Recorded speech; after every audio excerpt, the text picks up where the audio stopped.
It's on here now. The goalkeeper's beat, and South Africa have done Shake Sport 2010.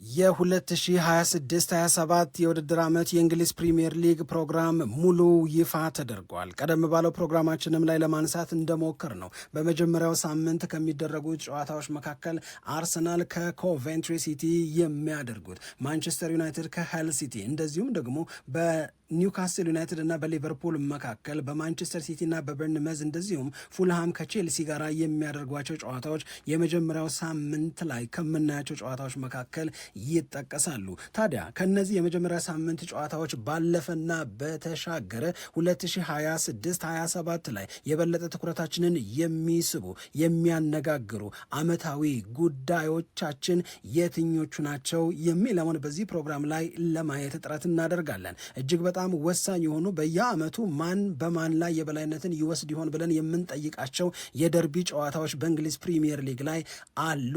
አሁንም ዘንድሮ ለ2026-27 ይኖራሉ። ስለዚህ ወሳኝ የሚባሉት ጨዋታዎች ማንን ከማን ጋር ያገናኛሉ የሚለውንና የሚከናወኑበትንም ቀን ለማንሳት ጥረት እናደርጋለን። ከዛ በተጨማሪ ግን በፕሪሚየር ሊጉ ወሳኝ የሚባሉ ነጥቦች 2026-27 ላይ ውድድሩን በጉጉት እንድንጠብቅ ምክንያት የሚሆኑ ጉዳዮች የትኞቹ ናቸው የሚለውንም በዚህ ፕሮግራም ላይ ለማንሳት ጥረት እናደርጋለን። የአርሰናልና የማንቸስተር ዩናይትድ ተፎካካሪነት እንደ ባለፈው ጊዜ የ1990ዎቹ መጨረሻ የ2000ዎቹ መጀመሪያ ቬንገርና ፈርጉሰን መካከል እንደነበረው አይነት በሮይ ኪንና በፓትሪክ ቪዬራ መካከል እናስተውለው የነበረው አይነት ትንቅንቅ ዩናይትድም ከፍ አርሰናልም ባለድል እየሆኑ ስለሆነ ሁለቱ ክለቦች ተፎካካሪነታቸውን የሚያድሱበት የመጀመሪያው የውድድር ዓመት ይሆናል ወይ 2026-27 ብለንም በዚህ ዙሪያ ያለንን ምክንያት ለማስረዳት በዚህ ፕሮግራም ላይ ጥረት እናደርጋለን። ለማንኛውም ፕሮግራሙ ወጥቷል። የእንግሊዝ ፕሪሚየር ሊግ 2026-27 የውድድር ዓመት ለመጀመር የቀረው 2 ወር አካባቢ ጊዜ ነው። አሁን በዚህ ሰዓት የሚዲያዎች ዋነኛ ትኩረት እና መነጋገሪያ ነጥብ አዲሱ የውድድር ዓመትና ፕሮግራም መውጣቱን በተመለከተ ነው። እኛም በዚህ ፕሮግራም አናበቃም። ምናልባት ምሽት ላይ ደግሞ በምናነሳቸው ነጥቦች ላይ የመጀመሪያዎቹ ጨዋታዎች የማን ይከብዳሉ፣ ማን ነው 2026-27 የውድድር ዓመትን ከብዶት የሚጀምረው የሚለውንም ለመፈተሽና ለመዳሰስ ጥረት እናደርጋለን። ለማንኛውም ሰላም ጤና ይስጥልን፣ እንደምናላችሁ የተከበራችሁና የተወደዳችሁ የሸገር ስፖርት ዊዝ አበበ ግደይ የዩቲዩብ ቻናል ቤተሰቦቻችን በያላችሁበት እጅግ አስደሳች ጊዜን እያሳለፋችሁ እንደሆነ ተስፋ እናደርጋለን። መልካሙን ሁሉ ለናንተ እንመኛለን። ታዲያ ይህንን ሸገር ስፖርት ዊዝ አበበ ግደይ የሚለውን የእኛን የዩቲዩብ ቻናል ሰብስክራይብ አድርጉ፣ የደውል ምልክቱን ተጫኑት፣ ሊንኩን ለሌሎች አጋሩና በተከታዮች ቁጥር እንድንበዛ የምንሰራቸው ፕሮግራሞችም ብዙ ሰዎች ጋር መድረስ እንዲችል ማገዛችሁን ቀጥሉ።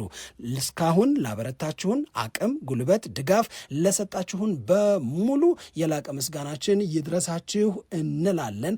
ከልብም እናመሰግናለን። ፕሮግራሙ ወጥቷል። የውድድር ዓመቱ አጠቃላይ አካሄድ ምን መልክ እንዳለው አውቀናል። ማን ላይ ከብዶ ለማን እንደቀለለም ተረድተናል።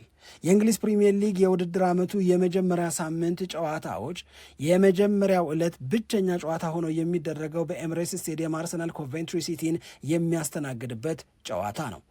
ማንቸስተር ዩናይትድ በዕለተ ቅዳሜ ምሳ ሰዓት ላይ ወደ ሄል ሲቲ ሜዳ ሄዶ ጨዋታውን ያደርጋል። ለማንቸስተር ሲቲ ደግሞ ከሜዳ ውጪ የሚያደርገው ጨዋታ አይደለም። ልክ እንደነ አርሰናል ሁሉ ማንቸስተር ዩናይትድ ከሜዳ ውጭ ነው የሚጫወተው። ማንቸስተር ሲቲ ደግሞ በሜዳው በኢትሃድ ስቴዲየም በርንመዝን ያስተናግዳል። ምናልባት ለመጀመሪያው ሳምንት በጣም ትልቅ የሚባለው ጨዋታ ኒውካስል ዩናይትድ በሴንት ጄምስ ፓርክ ስቴዲየም ሊቨርፑልን የሚያስተናግድበት መርሃ ግብር ነው። ክራቫን ኮቴጅ ላይ ፉልሃም ከቼልሲ በዕለተ ሰኞ ኦገስት 24 ላይ የሚያደርጉትም ጨዋታ ጠንካራ ፉክክር ሊደረግበት የሚችል ነው። ይሄንን ካነሳን በኋላ ለእንግሊዝ ፕሪሚየር ሊግ 2026-27 የውድድር ዓመት የመጨረሻዎቹ ጨዋታዎች አሁን ያነሳናቸው የመጀመሪያ ጨዋታዎች ናቸው። የመጨረሻዎቹ ጨዋታዎች ዘንድሮ አርሰናል ዋንጫ ሲያሸንፍ አንድ ያስተዋልነው አንድ የተረዳነው ነገር የአርሰናል ጨዋታ መጨረሻ ላይ ከክሪስታል ፓላስ በክሪስታል ፓላስ ሜዳ ላይ ነበር የተደረገው። አርሰናል ያንን ጨዋታ በሜዳው በኤምሬትስ ስቴዲየም አድርጎ ቢሆን ኖሮ የዋንጫ መቀበል ስነስርዓቱ ከ22 ዓመት በኋላ የፕሪሚየር ሊግ ሻምፒዮን ሲሆን የበለጠ ይደምቅ ነበር፣ የበለጠ ልዩ ይሆን ነበረ። ነገር ግን በሰው ሜዳ ጥቂት የአርሰናል ደጋፊዎች ብቻ ባሉበት ያንን ዋንጫ ለመቀበል ተገደዱ መድፈኞቹ። 2026-27 ላይ ግን አርሰናል በርትቶ እንደገና የፕሪሚየር ሊጉን ዋንጫ የሚያሸንፍበትን ውጤት የሚያመጣ ከሆነ የመጨረሻው ጨዋታ በሜዳው በኤምሬትስ ስቴዲየም ነው የሚሆነው፣ አርሰናል ከብራይተን ኤንድ ሆቭ አልቢየን ጋር። ስለዚህ አርሰናል 2026-27ን በሜዳው ጀምሮ በሜዳው ነው የሚጨርሰው። የመጀመሪያውም ጨዋታ 38ኛውም ጨዋታ ሆም ጌም ነው ለአርሰናል። ቼልሲ ከብሬንትፎርድ እንደዚሁም ደግሞ ሊቨርፑል፣ ማንቸስተር ዩናይትድ በሜዳቸው ነው የውድድር ዓመቱን የመዝጊያ ጨዋታ የሚያደርጉት። ሊቨርፑል ከበርንመዝ ነው፣ ማንቸስተር ዩናይትድ ደግሞ ከፉልሃም ጋር ጨዋታውን ያደርጋል። ሲቲ ዋንጫ የሚያሸንፍ ከሆነ በሰንደርላንድ ሜዳ ቀደም ብሎ የማያረጋግጥ ከሆነ ማለት ነው በሰንደርላንድ ሜዳ በስታዲየም ኦፍ ላይት ዋንጫ ለመቀበል ይገደዳል ማለት ነው። ይሄ ቁልፍ ነገር ነው።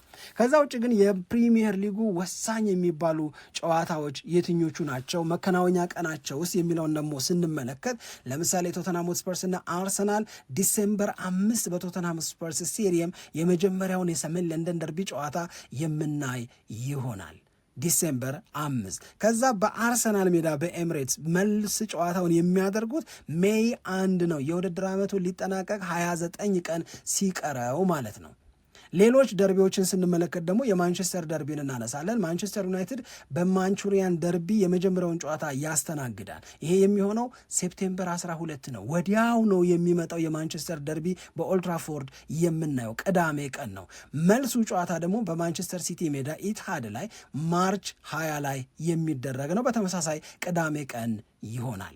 የመርሲሳይድ ደርቢ ኤቨርተን ከሊቨርፑል ኖቬምበር 28 ላይ የመጀመሪያው ጨዋታ በጉዲሰን ፓርክ፣ እንደዚሁም በአንፊልድ ሮድ ደግሞ ሳተርዴይ ጃንዋሪ 30 ላይ ጨዋታ ያደርጋል። ቶሎ ነው መልስ የሚደረገው። ኖቬምበር ላይ ጉዲሰን ፓርክ ላይ ተጫውተው አንፊልድ ላይ ጃንዋሪ ላይ ጨዋታውን ያደርጋል። በመሃል አንድ ወር አካባቢ ቢኖር ነው ማለት ነው።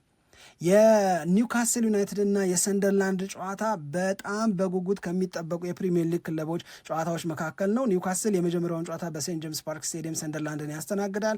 ዲሴምበር 5 ነው ጨዋታ የሚደረገው። የመልሱ ጨዋታ ደግሞ በስታዲየም ኦፍ ላይት ማለትም በሰንደርላንድ ሜዳ ሜይ 1 ይደረጋል። የማንቸስተር ዩናይትድ እና የሊቨርፑል ጨዋታ ይሄ ኖርዝ ዌስት ደርቢ ብለው የሚጠሩት በጣም ትልቅ ጨዋታ ነው። አንፊልድ ላይ ነው ዘንድሮ ለመጀመሪያ ጊዜ ማንቸስተር ዩናይትድ እና ሊቨርፑል ጨዋታቸውን የሚያደርጉት። ኖቬምበር 21 ላይ ይጫወታሉ። ከዛም በማንቸስተር ሜዳ ጃንዋሪ 23 ላይ ጨዋታቸውን ያደርጋሉ። አሪፉ ነገር ትልልቅ የምንላቸው የደርቢ ጨዋታዎች በዕለተ ሰኞ በዕለተ ረቡዕ ምናምን የሚባልበት ቀን አይደለም። ቅዳሜና እሁድ ላይ የሚደረጉ ናቸው። ይሄ በጣም በጣም በጣም አሪፍ ነው የሚሆነው። ከዛ ውጭ ግን ያው የተጫዋቾች የዝውውር መስኮት ላይ መትጋት ይኖራል። ከዛ እንደገና ደግሞ ከጉዳት ነፃ መሆን፣ ምክንያቱም የውድድር ዓመቱ ሊያዛንፉ የሚችሉ ከክለቦች ዝግጅት ውጪ ሊሄዱ የሚችሉ በጣም ብዙ ጉዳዮች አሉ። ሊቨርፑልን ማየት ለዚህ በጣም በቂ ነው። ሊቨርፑል 2024/25 ዋንጫን አሸንፎ በ2025/26 ደግሞ እንደገና 450 ሚሊዮን ፓውንድ አውጥቶ ራሱን ካጠናከረ በኋላ የገጠመው የማይረባ ውጤት ነው። በጣም የሚያሳዝን የውድድር ዓመትን ያሳለፈው። ለዛ ነው አሰልጣኙ የተባረሩት። ለዛ ነው አንዶኒ ራዮላ የተቀጠሩት። ስለዚህ በራስ ማጠናከር በተጫዋቾች ግዢ ምናምን ብቻ የሚወሰን አይደለም። ብዙ ነገሮች ብዙውን ነገር ሊያዛንፉ፣ ብዙ ነገሮች ደግሞ ብዙውን ነገር ሊያቃኑ ይችላሉ። ለማንኛውም 2026-27 ላይ የአርሰናልን እና የማንቸስተር ዩናይትድን ተፎካካሪነት ልናይ የምንችልበት እድል በጣም ሰፊ ይመስለኛል። እንዲሆንም ደግሞ እመኛለሁ። የእውነት ለመናገር ቢተናነቁ ሲቲና አርሰናል ዋንጫ ለማንሳት ሲፎካከሩ እንዳየነው አሁን ደግሞ በዚህ በመጪው የውድድር ዓመት አርሰናልና ማንቸስተር ዩናይትድ በዋንጫ ፉክክር ውስጥ ቢሆኑ ይህ ሀገር ምንድን ነው የሚሆነው? እዚህ ሀገር ያሉ የእግር ኳስ ወዳጆች እንዴት ነው ስሜታቸውን የሚገልጹት? ስሜታቸው ወዴት ይወስዳቸው ይሆን የሚለውን ብናይ በጣም በጣም በጣም የሚያስደስት ይመስለኛል። አሁን ግን በቀጥታ የምናልፈው በ2026-27 የውድድር ዓመት ምን መጠበቅ እንችላለን? ሊያነጋግሩ የሚገባቸው ጉዳዮችስ የትኞቹ ናቸው የሚለውን ወደ ማየት በሚሉት ጉዳዮች ላይ ወደ መነጋገር ይሁን። የውድድር ዓመቱን በተመለከተ ከተለያዩ አቅጣጫዎች ነገሮችን ለማየት ጥረት እያደረግን ነው የምንገኘው። ዝውውሮች የራሳቸው የሆነ ትልቅ ተጽዕኖ ይኖራቸዋል፣ ትልቅ ፋይዳ ይኖራቸዋል። ከክለቦች ጋር ተያይዘው የሚነሱ የዝውውር ወሬዎች፣ የዝውውር መረጃዎች ይህንን መጪውን የውድድር ዓመት በጉጉት ለመጠበቃችን ዋነኛ ምክንያቶች ናቸው ብለን መናገር እንችላለን። ለምሳሌ ማንቸስተር ሲቲን ብትወስጂ ማንቸስተር ሲቲ ትላንትናም በጥሩ ሁኔታ ስታስቀምጭ እንደነበረው የነ ማርክ ጊሄን የነ ሪያን ሸርኪን እንደዚሁም ደግሞ የነ ሲሚኒዮን አይነት ዝውውሮችን ከፈጸመ በኋላ አሁን ኤሊየት አንደርሰንንም እንደገና ደግሞ የቶናሊንም ዝውውር ካላጠናቀቅኩ እያለ ነው የሚገኘው። ሁለቱንም አንድ ላይ ወስዳለሁ፣ አቅሙ አለኝ፣ ፍላጎቱም አለኝ እያለ ነው ማንቸስተር ሲቲ።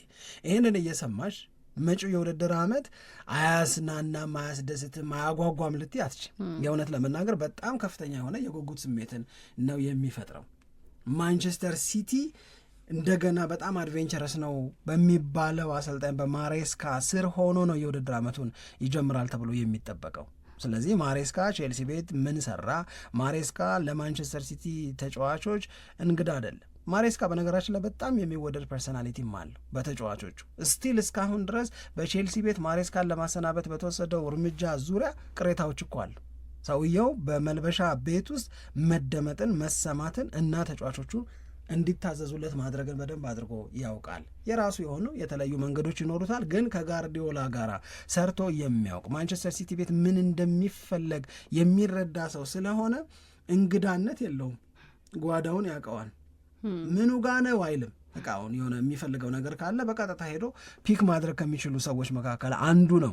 ስለዚህ ይህንን እያወቅኩኝ እንደገና የ2 ዓመት ዋንጫ አለማሸነፍ ቁጭታቸው እንዴት እንደሆነ በነ ሃላንድ ላይ እያየን በቃ አለመጓጓት ይህንን የውድድር ዓመት ማንቸስተር ሲቲ የሆነ ነገር ሊያደርግበት ይችላል ሳልል ላልፈው አልችልም። የ2026-27 ፕሪዲክተብልም ደግሞ አይደለም የሆነን ለመናገር አይደለ። ለምን ያልሽኝ እንደሆነ ለምሳሌ ማንቸስተር ዩናይትድን ብትወስጂ፣ አሁን ስለ ማንቸስተር ሲቲ እንዳነሳ ነው፣ ዩናይትድ እያጉመጠመጠ ነው፣ እዛው አካባቢ ነው ያለው። ዩናይትድ ሲቲን ማሸነፍ ችሏል 2025-26 ላይ፣ ሻምፒዮኑን አርሰናልን ማሸነፍ ችሏል፣ ሊቨርፑልን፣ ቼልሲን፣ ቪላን፣ እነዚህ ናቸው አሁንም ዘንድሮ ከፍ ላለው ክብር የሚሟገቱት። ከእነሱ መካከል ነው እንግዲህ አንዱ ወደ አውሮፓ ቻምፒዮንስ ሊግ ላያልፍ ይችላል የሚባለው እንጂ እነዚሁ ክለቦች ያልፋሉ። ከነዚህ ከማያልፉት አንዱ ላለመሆን የሚደረገው ትግል እንዳለ ሆኖ ዩናይትድ ግን ቅድም የጠቀስኳቸውን ክለቦች ሲያሸንፍ፣ ያውም አእምሮበት ሲያሸንፍ፣ ያውም እንዴት በሚያስብል ጥያቄ ውስጥ ድል ሲያደርግ አይተነዋል። ማንቸስተር ዩናይትድ በኦልትራፎርድ ፊር ፋክተር እንዲመለስ ማድረግ ሲችል አይተነዋል። ከካሪ ጋር ሆኖ ሆምም አዌ ጨዋታዎቹም ላይ ማንቸስተር ዩናይትድ ሲዝረከረክ ብዙ አላየ ነው። 17 ጨዋታ ተጫውቶ 12 አሸነፈው፣ በ3 አቻ ወጥቶ 2 ብቻ ነው የተሸነፈው። ልክ ያልሆነባቸው ጨዋታዎች አሉ ካልን ምናልባት አንድ ምናምን ነው ምንጠራው። ከዛ በፊት ከነበረን ግራ መጋባት ጋር ብናነጻጽረው መሻሻሉ በጣም ዶሚኔት ያደርግብናል። እዚህ ላይ ማንቸስተር ዩናይትድ የሚጨምራቸው ተጫዋቾችና 2025-26 ላይ ከማንቸስተር ዩናይትድ ጋር አብረው ያየናቸው እንደነ ማቲያስ ኩኛ፣ ብሪያን ኤምቤሞ፣ ቤንጃሚን ሼሽኮ አይነት ተጫዋቾች ዩናይትድን የበለጠ ለምደው በዩናይትድ ቤት የሚፈለገውን ዲማንድ የበለጠ አውቀው ሞር ለመስጠት ተዘጋጅተው ነው የሚመጡት። ለምሳሌ ቤንጃሚን ሼሽኮን ብትወስጂ በተደጋጋሚ የሚናገረው በተለይ ይሄ ጎል.ኮም ላይ ስለሱ ብቻ ሆኖ ነበር ወሬው። እንግሊዝ ፕሪሚየር ሊግ ግን አንተ እያለ ነው የሚያወራው፣ ዩናይትድ ግን አንተ እያለ ነው የሚያወራው። ገባሽ? የሆነ ትልቅ ነገር ውስጥ ነው የገባው፣ የሆነ ገናና ነገር ውስጥ ነው የገባው፣ ባለ ታሪክ የሆነ ነገር ውስጥ ነው የገባው። ሰው መላመድ አለበት። ማንቸስተር ዩናይትድን ያውቃል። ማንቸስተር ዩናይትድ ክብሩ ከፍ ያለ እንደሆነ ይረዳል። ሲገባበት ግን ኮምፕሊትሊ የተለየ ዓለም ሆነበት። ከጠበቀው ደጅ ሆኖ ከሚያውቀውም በላይ ሆኖበት አሁን ይሄንን መገረም ጨርሷል። 2026-27ም ገረመኝ ሊለኝ አይችልም፣ ተላምዷል። ስለዚህ አሁን ሞር ዴሊቨር ማድረግ ነው የሚፈልገው። አይታችሁት ከሆነ እኮ ቤንጃሚን ሼሽኮ ሌትሊ ተቀይሮ ሲወጣም ከፋ የለው ጀምሯል እኮ ምንድን ነው አይነት ነገር አምጥቷል። he wants to give more በቃ ብዙ ነገር መስጠት የሚፈልግ ማድረግ ወሳኝ ጎሎችን ማግባት የሚፈልግ ሆኖ እኮ አገኘ ነው እኮ። ይሄ እኮ ቀላል አይደለም ሳምሪ፣ ቀላል አይደለም፣ በጭራሽ ቀላል አይደለም፣ ቀላልም አይሆንም። ስለዚህ አሁን የነባር ተጫዋችነት ክብርን አላማጅ ወደ መሆን ሲመጡ እነዚህ የጠቃቀስናቸው ተጫዋቾች ማንቸስተር ዩናይትድን ነው ማየት። ይሄንን መነሻ አድርጌ ሳስበው ነው ጉጉት የሚፈጠረው። እኔ የአርሰናል ደጋፊዎች ከ22 ዓመት በኋላ ቡድናቸው የፕሪሚየር ሊግ ሻምፒዮን ሲሆኑ እንዴት እንደነበረ ደስታቸው፣ ያንን የሚያምር የደስታ ጊዜ የአርሰናል ደጋፊዎች ላይ አየን። ማቴማቲካሊ አርሰናል ሻምፒዮን መሆኑን ሲያረጋግጥ ግልብጥ ብለው ጎዳና ወጡ። የሀገር ቤቶቹን ብቻ ብናነሳ እንኳን እዛም እዚህም እንደዛው ነው የሆነው። ከዛ ደግሞ ዋንጫውን ማሸነፍ ያረጋገጠ ቀን ያየነውን አይነት ዋንጫውን ሲንቀበልም አየን። ኳስ እናሳያለን ያለ ሁሉ ሞላ ቤቱ። የሚገርም ነበረ በጣም። አንዱም አንድ አድማጭ ልኮልን ነበረ እያለሁ ምንድነው ኳስ እንዲህ መሆን ምናምን እስኪሉ ድረስ በስቶባቸው እያከበርን ነው አክብር ብሎ አንድ ሰው ጽፎ አይቻለሁ አሁን አስተያየት ላይ። አሁን ግን የኔ ፖይንት ብለው መሰለሽ ከዛ ቻምፒዮንስ ሊግ ፋይናል ላይ አርሰናል ከፒኤስጂ ሲጫወቱ ምንድን ነው ያየነው? የተመልካች ፍላጎት በዛ ጨዋታ ላይ የአርሰናል ደጋፊዎች ቡድናቸው ፒኤስጂን አሸንፎ የአውሮፓ ሻምፒዮን ለመሆን በፕሪሚየር ሊግ ዋንጫ ማንሳታቸው የገቡበት ደስታ እና እኛን ያበሸቁት ይበቃቸዋል፣ ከዚህ በላይም አንችላቸውም በሚል የፒኤስጂን ድል ማድረግ ደግሞ የተመኙ የሌሎች ክለብ ደጋፊዎች ደግሞ አሉ። ከባድ ነው በጣም። ከዛ አዲስ አበባ ስታዲየም ላይ የነበረ የሴሌብሬሽን ፕሮግራም ምናምን አለ የአርሰናልን የፕሪሚየር ሊግ ድልና ክብር ተብሎ። ይህን ሁሉ ስትመለከችው አርሰናል በድጋሚ 2026-27 ላይ ዋንጫ ለማንሳት የሚያደርገው ፉክክር የእነዚህ ሁሉ ሰዎች ቀልብ አለበት። ከዚች ያነሰች ነገር ቶሎ ያቀበሉልሽም አሁን አርሰናሎች። የኔ ምኞት የሚፈጠረው እዚህ ጋር ነው። ዋንጫ በማንሳት ፉክክር ውስጥ ሲቲና አርሰናል መካከል የነበረው አይነት ትንቅንቅ ዩናይትድና አርሰናል መካከል ተፈጥሮ ማየት፣ ዘልቀው ሁለቱም በጉብዝናቸው ዩናይትድ በ17 ጨዋታ ላይ የታየበትን ጀግንነት from the very beginning of 26-27 ላይ ጀምሮት አሞሪም ያረበሸውን ማንቸስተር ዩናይትድ ከመጀመሪያው ጀምሮ ይዞ ካሪክ ልዩነት በማምጣት እንደተናገረውና ቃል እንደገባው ኤክሳይት የሚያደርግ የሚያዝናና የሚያስደስት እና የሚያሸንፍ ማንቸስተር ዩናይትድ ተፈጥሮ አርሰናል ወይስ ማንቸስተር ዩናይትድ ነው ዋንጫ የሚበላው በሚል ልብ አንጠልጣይ ጥያቄ ውስጥ ሆነን እኛን ነው ማየት፣ ያኔ ከተማውን ነው ማየት። ያዘለቀቀ ለሲቲና ለአርሰናል የምንለውን ነገር ያዘው፣ ለቀቀው፣ አመለጠው፣ ሄደ፣ አሁንማ ምናምን የሚለው ለአርሰናልና ለማንቸስተር ዩናይትድ ሆኖ ብናይ በጣም ደስ ይለኛል።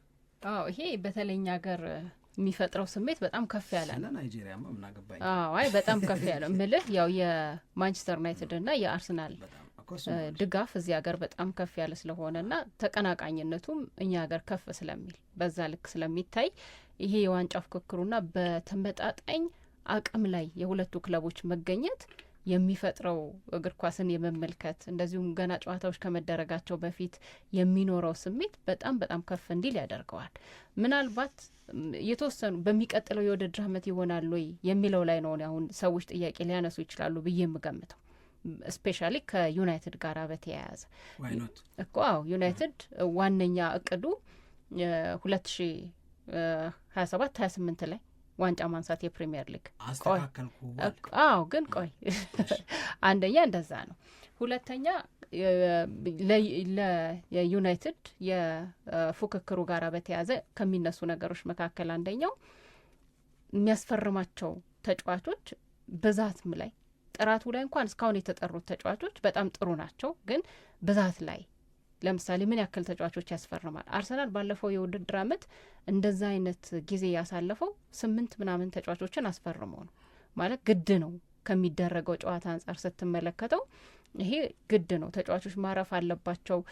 እንደዚሁም ደግሞ ጉዳት እንደ አርሰናል ባለፈው የውድድር ዓመት በተደጋጋሚ ሊያጋጥም ይችላል። በተሻለ ሁኔታ ያንን ነገር የተቋቋመው በዛ ያሉ ተጫዋቾችን ስላስፈረመ ነው።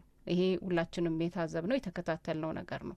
ስለዚህ ዩናይትድ አንደኛ ይሄኛው የውድድር ዓመት ላይ በጨዋታ ብዛት ያደረጋቸው የጨዋታዎች ብዛት አነስተኛ ነው፣ 40 ነው እና በሚቀጥለው የውድድር ዓመት ግን በካራባው ካፕም በኤፍኤ ካፕም በሻምፒየንስ ሊግም በፕሪሚየር ሊግም ስለሚሳተፍ ብዙ ጨዋታዎችን ያደርጋል። ለዛ ደግሞ አንደኛ ተጫዋቾቹ ያንን አቅም ማምጣት አለባቸው። በቋሚነት የሚሰለፉ ተጫዋቾችም በየሳምንቱ 2 ከበዛም ደግሞ 3 ጨዋታ የማድረግ አቅምን ማምጣት ማዳበር አለባቸው። ይህንን ያነሳውበት ዋነኛ ምክንያት ምንድን ነው? ባለፈው የውድድር ዓመት አይተህ ከነበረ የሆነ ጊዜ ላይ በሳምንቱ አጋማሽ ጨዋታ ተጫውተው ከዛ እንደገና ሲጫወቱ ያን የታየው ድካም ከፍ ያለ ስለነበረ ነው።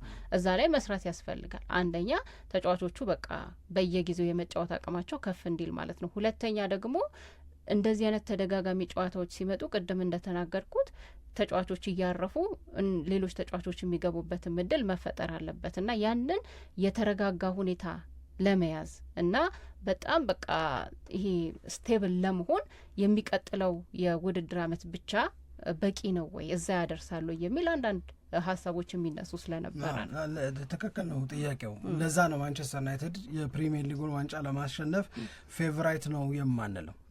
ግን ተፎካካሪ አይሆንም ለማለት ግን እነዚህ ነገሮች በቂ ምክንያት ናቸው ብዬ አላምንም። በተፎካካሪነት ከአርሰናል ጋራ በተፎካካሪነት ከማንቸስተር ሲቲ ጋራ ሊዘልቅ ይችላል። ማንቸስተር ዩናይትድ አምና የነበሩት አድቫንቴጅ ከሆኑ አሁን ዘንድሮ አብረውት አይኖሩም። እሱ ልክ ነው። ስለዚህ ለእነዚህ ነገሮች የመዘጋጀት ግዴታ እንዳለበት ማንቸስተር ዩናይትድ ማወቅ አለበት። ለእነዚህ ሁኔታዎች መዘጋጀት ማለት የማንቸስተር ሲቲ የሌሎቹም ክለቦች ጋራ የሚደረግ የምንድን ነው ጨዋታ እና ፉክክር በፉክክሮቹ ላይ ጎልቶ መውጣትን አሳይቷል። ማንቸስተር ዩናይትድ ቀደም ቢሎ ኖሮ ለካሪክ የተሰጠው የሚል ነገር አለ። ስለዚህ አሁን አርሰናል ሱፐር ፌቨራይት ሊሆን ይችላል፣ ቀደም ባልነው መንገድ ብለነዋል። እሱን የማንቸስተር ዩናይትድ ተፎካካሪነት ግን ከ2025/26 ይልቅ በ2026/27 ልቆ እንደሚመጣ ለመገመት የሚያበቁ በጣም ብዙ ምክንያቶች አሉ። ቻሌንጆች ከሆነ ግን የምናነሳው ለምሳሌ ሆነ ማንቸስተር ዩናይትድ እንዳልሽው ጨዋታዎች ይጨመሩበታል። ቢያንስ 8 ጨዋታ ይጨመራል። ተው በቃ ሌላውን እንቶ 8 ጨዋታ ይጨመራል። ለምን የአውሮፓ ቻምፒዮንስ ሊግ የሊግ ፌዝ ላይ እያንዳንዳቸው 8 ጨዋታ አይደለም የሚያደርጉት? እሱ አይቀርም ውጤቱ ቢረባም ባይረባም። እንዳለፈው ዓመት ከካራባው ካፕን በመጀመሪያው ዙር በኤፍኤ ካፕን በመጀመሪያው ዙር ይውጣ ብቲ 2 አለ 38 እና 2 40 48 ጨዋታ ይደርሳል የማንቸስተር ዩናይትድ ጨዋታ ሚኒመም። ልክ ነው።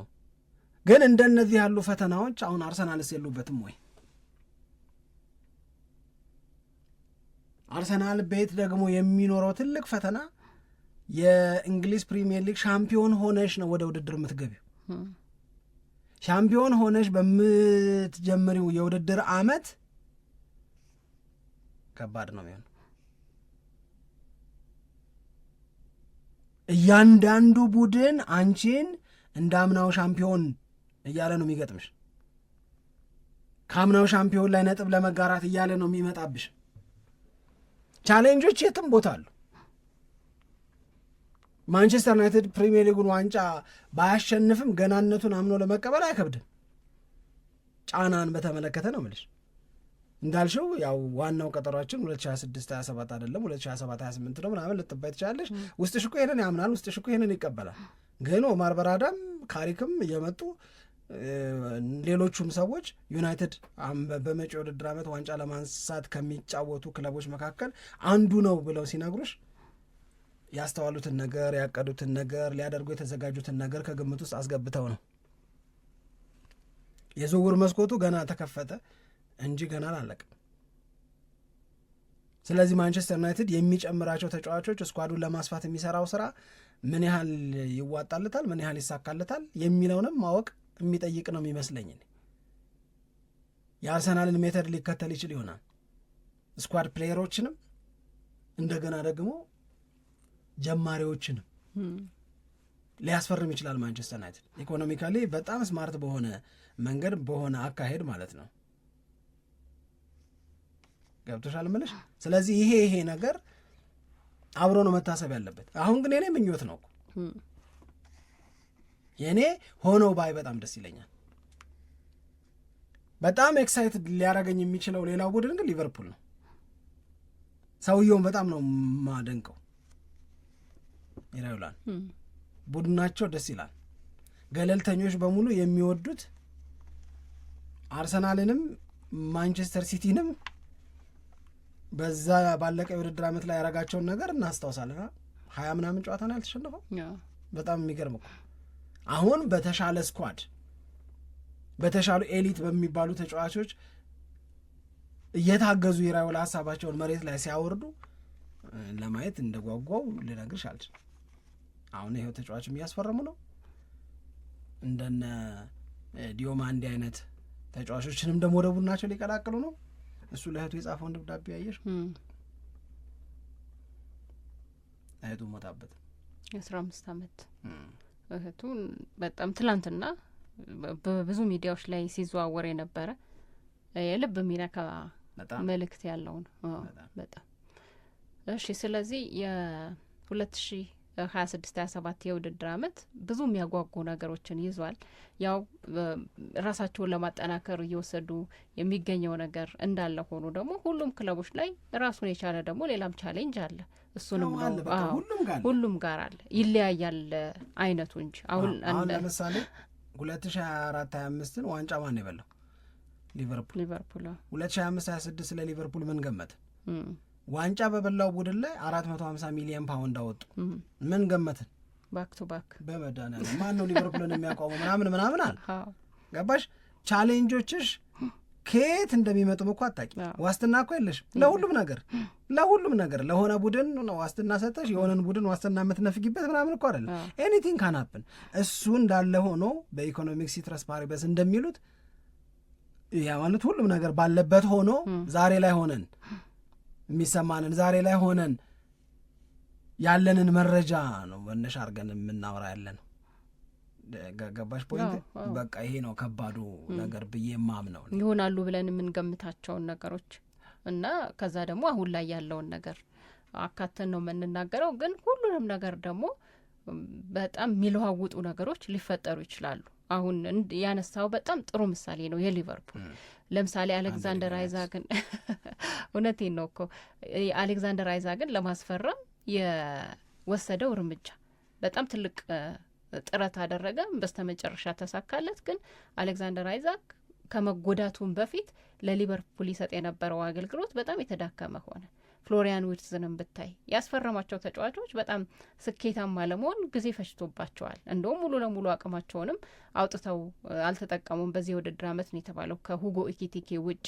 ስለዚህ እንደነዚህ አይነት ነገሮችንም ሊያጋጥም ይችላል። አሁን የተጫዋቾቹን ብቃት ችሎታ ምንም እንጠራጠረው አይደለም። ሊቨርፑልም እነዚህን ተጫዋቾች ሲያገኝ እንደ ትልቅ እድለኛነት ነው የተቆጠረው፣ እንደ ትልቅ ኮሚትመንትም ነው ደግሞ የታየው። ግን የውድድር ዓመቱ ላይ ያየነው ነገር ግን የበለጠ ሪስክ እንደነበረውና ያልተሳካ እንደነበረ በጣም ብዙ ሪስኮች አሉ ሳምሪ። አሁን ስለ ሪስኩ ብቻ እናወራ ብንል ማአት ደቂቃ ልናወራ እንችላለን።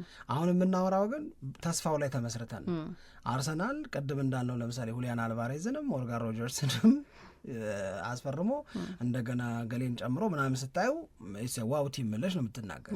ግን ጨዋታው እንደተጀመረ አሌክሳንድር አይዛክ እንደሆነው ቢጎዱ ምንም ልታመጨኳች ሪስኮቹን እናውራ ካልን ማአት ነገር ነው ሊባል የሚችለው ነው።